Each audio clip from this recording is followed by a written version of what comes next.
Setiap kali kita melihat capung terbang di atas permukaan kolam atau sungai, mudah untuk mengira bahwa seluruh hidupnya memang dihabiskan di udara. Padahal kenyataannya justru sebaliknya.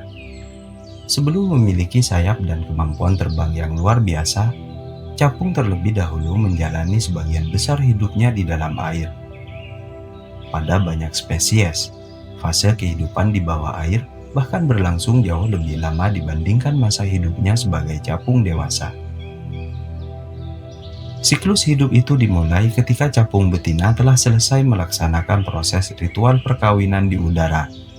Ia akan menjelajahi wilayah perairan untuk meletakkan ratusan hingga ribuan telur lonjong yang ukurannya sangat kecil, hanya 0, sekian milimeter, sehingga sulit dilihat tanpa bantuan alat pembesar. Sang induk akan menyentuhkan ujung perutnya ke permukaan air, menyebarkannya di atas tanaman air, atau bahkan menanamkan telur-telur itu langsung ke dalam jaringan batang tumbuhan yang lunak. Telur-telur ini akan dibiarkan melekat dalam kesunyian, menanti waktu yang tepat untuk menetas dalam hitungan hari, minggu, atau bulan yang sangat dipengaruhi oleh fluktuasi suhu air di sekitarnya. Ketika cangkang telur yang rapuh itu akhirnya pecah, makhluk yang keluar sama sekali tidak memiliki kemiripan dengan capung dewasa. Makhluk kecil dengan tubuh kekar dan tampak aneh ini disebut sebagai nimfa. Hal ini terjadi karena siklus hidup capung mengikuti jalur metamorfosis tidak sempurna. Mereka tidak memerlukan fase kepompong yang statis seperti kupu-kupu, melainkan langsung melakukan lompatan wujud dari fase telur menuju fase nimfa yang aktif. Sejak hari pertama menetas, nimfa langsung hidup sebagai pemburu bawah air yang bersembunyi di antara lumpur atau akar tumbuhan. Ia memangsa jentik nyamuk, larva serangga, bahkan ikan kecil tidak dibiarkan lolos begitu saja selama berada dalam radius perburuannya. Meskipun bentuk tubuhnya tampak kaku dan jauh dari kesan elegan, nimfa dibekali oleh alam dengan strategi berburu yang sangat efektif dan mematikan. Senjata rahasia yang paling menakutkan dari nimfa capung adalah struktur rahang bawahnya yang unik, yang dikenal dengan istilah labium. Labium ini menyerupai sebuah lengan lipat mekanis yang dilengkapi taring kecil, namun sangat tajam di ujungnya. Ketika berburu, nimfa akan mengandalkan kemampuan kamuflase tingkat tinggi. Warna tubuh mereka secara otomatis akan menyatu dengan substrat dasar air. Baik itu coklat menyerupai lumpur, abu-abu seperti batuan kerikil, ataupun hijau pekat layaknya daun busuk. Mereka akan berdiam diri tanpa bergerak sedikit pun, menyerupai batu gersang, menunggu dengan sabar hingga mangsa datang mendekat. Begitu target berada dalam jangkauan, hanya dalam hitungan sepersekian detik, labium akan dilontarkan ke depan dengan kecepatan luar biasa untuk mencengkeram mangsanya tanpa ampun. Kejeniusan anatomi nimfa tidak berhenti pada alat berburunya saja, melainkan juga pada sistem pernafasan yang sangat tidak biasa. Berbeda dengan ikan yang bernafas menggunakan insang luar, nimfa capung memiliki insang internal yang terletak di dalam saluran rektum atau ujung pencernaan mereka. Mereka menghirup oksigen dengan cara menyedot air ke dalam tubuh, mengekstraknya melalui permukaan insang rektal, lalu membuangnya kembali keluar.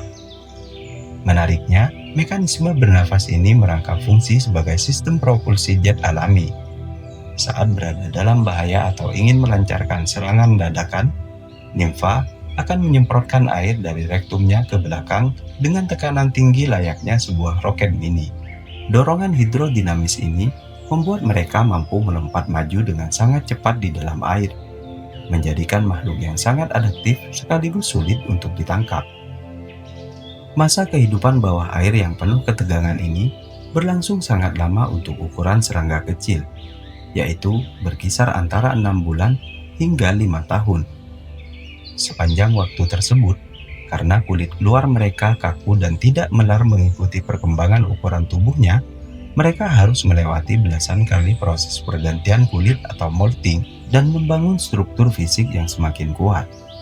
Meskipun nimfa tumbuh menjadi makhluk yang semakin kuat di dasar air, kehidupan perairan tetaplah sebuah ruang yang penuh dengan resiko.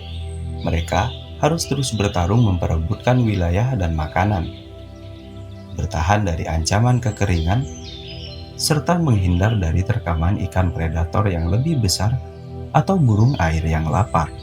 Karena kerasnya seleksi alam ini, tidak semua nimfa beruntung dapat menyelesaikan masanya hingga dewasa. Namun, bagi individu tangguh yang berhasil selamat, sebuah petualangan besar dan transformasi paling radikal telah menanti mereka di permukaan. Setelah tubuhnya berkembang sempurna, nimfa akan meninggalkan air untuk memulai perubahan terakhirnya menjadi capung dewasa. Ia merayap naik ke batang tanaman, mencengkeramnya dengan kuat, seolah sedang berdiri tegak di garis batas antara dua dunia. Lalu membiarkan kulit luarnya retak, hingga sosok bersayap muncul dari dalamnya. Proses ini adalah titik balik di mana makhluk air bertransformasi menjadi mastro udara. Pada detik-detik awal, mereka berada dalam kondisi yang sangat rentan dan belum mampu terbang karena tubuhnya masih basah. Begitu tubuhnya mengering sempurna, capung menjelma menjadi mesin terbang yang sangat canggih. Kedua pasang sayap independennya dikendalikan oleh otot-otot dada yang terpisah, menciptakan struktur anatomi yang memberikan kemampuan manuver luar biasa di udara. Mereka bisa melesat maju, terbang mundur, bergerak menyamping secara instan, bahkan melayang diam di tempat layaknya helikopter. Keunikan sayap capung terletak pada sebuah struktur khusus bernama nodus, sebuah takik kecil di tepi sayap yang berfungsi untuk menyerap getaran mekanis dan menjaga stabilitas struktural saat sayap mengepak dengan frekuensi tinggi. Jika diamati di bawah lensa mikroskop, permukaan sayap tersebut akan menampilkan pola mosaik kristal yang rumit, dipenuhi rajutan urat-urat halus dengan rongga kecil. Desain geometris ini berfungsi untuk memperkuat kekuatan mekanis sayap tanpa menambah beban berat sedikit pun. Dengan efisiensi yang luar biasa ini, beberapa spesies capung mampu melesat dengan kecepatan fantastis mencapai 55 hingga 60 km per jam, menempatkan mereka dalam jajaran serangga tercepat di planet Bumi. Namun, kecepatan tanpa arah tentu akan sia-sia. Disinilah kehebatan navigasi capung memegang peran utama. Kehebatan berburu ini didukung oleh sistem penglihatan yang luar biasa, di mana puluhan ribu lensa kecil pada matanya memberikan pemandangan hampir 360 derajat. Kemampuan ini memungkinkan capung untuk mencegat mangsanya di udara dengan tingkat keberhasilan mencapai 95%. Fase dewasa yang gemilang di udara ini sebenarnya memiliki satu tujuan utama, yaitu reproduksi. Capung jantan akan menjaga wilayah dengan sangat ketat agar bisa memikat betina. Saat kawin, mereka membentuk formasi unik yang menyerupai simbol hati di udara sambil tetap terbang bersama. Setelah proses pembuahan selesai, siklus ini pun berulang kembali ke dasar air. Disadari atau tidak oleh manusia, kehadiran capung di alam memiliki arti yang sangat krusial bagi stabilitas ekosistem. Mereka bukan sekedar serangga bersayap indah, melainkan bertindak sebagai garda terdepan pengendali hama. Manfaat terbesar yang dirasakan langsung oleh manusia adalah kemampuan mereka menekan populasi serangga pembawa penyakit.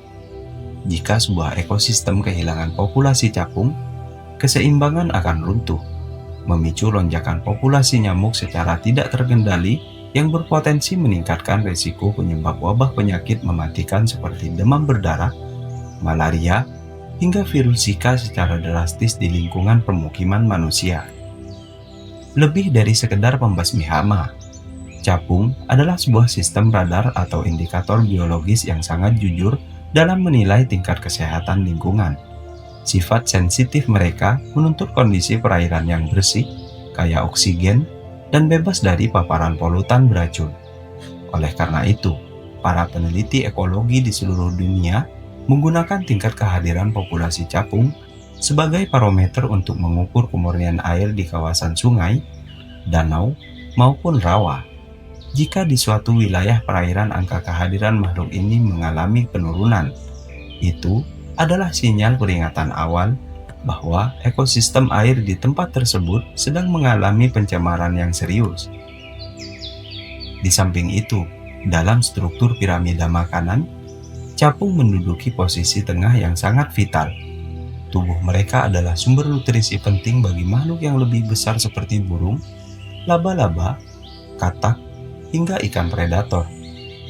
Kehadiran mereka bahkan memberikan kontribusi tidak langsung dalam sektor pertanian, di mana mereka turut membantu menekan populasi hama wareng dan kutu daun di area persawahan yang berbatasan dengan lahan basah.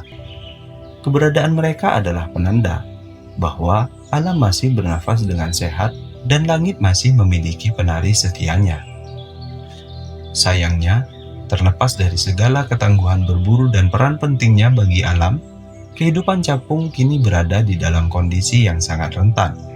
Di alam liar, mereka memang harus menghadapi musuh alami, mulai dari fase telur yang rawan dimakan kecebong hingga fase dewasa yang diincar oleh kelelawar atau katak. Namun, seluruh ancaman alami tersebut tidak ada apa-apanya jika dibandingkan dengan daya rusak yang dihasilkan oleh aktivitas manusia. Pencemaran air saat ini menjadi pembunuh sunyi terbesar bagi kelangsungan hidup mereka. Pembuangan limbah pabrik yang tidak diolah, akumulasi deterjen rumah tangga, limpasan pestisida pertanian yang beracun, hingga sedimentasi lumpur akibat aktivitas deforestasi hutan telah menyulap kawasan perairan menjadi zona mati. Sedikit saja terjadi perubahan kadar keasaman air atau penurunan drastis pada konsentrasi oksigen, seluruh generasi telur dan nimfa di suatu kolam dapat musnah seketika dalam waktu singkat. Ancaman yang paling permanen adalah kehancuran habitat lahan basah secara masif. Demi ambisi perluasan pemukiman, pembangunan kawasan industri, dan pembukaan perkebunan monokultural skala besar, manusia tanpa ragu mengeruk rawa, membabat vegetasi sungai, dan melenyapkan kolam-kolam alami. Padahal, tanpa adanya habitat air yang stabil, siklus hidup capung akan terputus secara permanen, yang pada akhirnya akan meruntuhkan keseimbangan ekosistem lokal secara keseluruhan. Sungguh sebuah ironi yang mendalam, di saat capung dengan tulus mengabdi menjaga manusia dari serangan nyamuk dan hama tanpa menuntut bayaran, manusia justru membalasnya dengan melenyapkan ruang hidup mereka. Dunia modern seolah-olah lupa bahwa harmoni dan keutuhan alam semesta ini tidak dibangun oleh mesin-mesin raksasa, melainkan dirajut oleh makhluk-makhluk kecil bersayap indah yang hanya meminta sedikit ruang sunyi untuk tetap hidup. Merawat kelestarian capung dan menjaga kebersihan air kita adalah janji moral kita untuk memastikan bahwa tarian indah sang penari langit ini tidak akan pernah hilang dari muka bumi.